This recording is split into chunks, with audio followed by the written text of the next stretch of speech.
Have you ever felt like you think too much, feel too deeply, or experience the world more intensely than everyone around you? If so, you might relate to a fascinating psychological concept called overexcitability. Developed by Polish psychiatrist Kazimierz Dabrowski, the theory suggests that some highly intelligent and gifted people have nervous systems that respond more intensely to the world around them. In simple terms, they don't just experience life. They experience it deeply. Dabrowski identified 5 types of overexcitability. The first is psychomotor overexcitability. These people may have unusually high physical energy. They constantly need to move, stay busy, or do something productive. When their energy has nowhere to go, they may become restless or overwhelmed. The second is sensual overexcitability. Sounds, lights, smells, textures, or physical sensations can feel much stronger than they do for other people. The third is imaginational overexcitability. This is where things become especially interesting. People with vivid imaginations can create entire worlds inside their minds.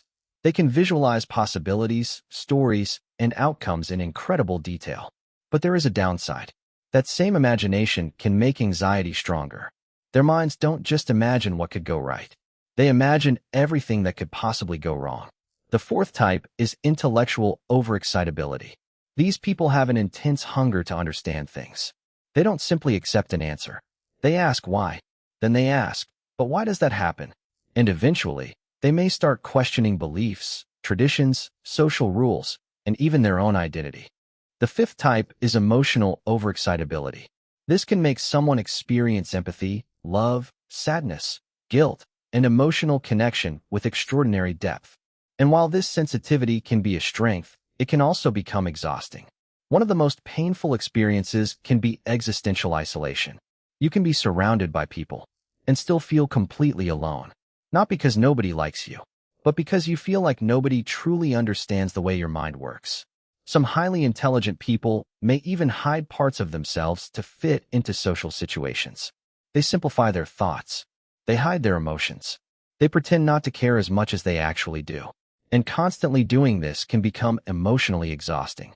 But Dabrowski believed that this inner discomfort could actually lead to personal growth.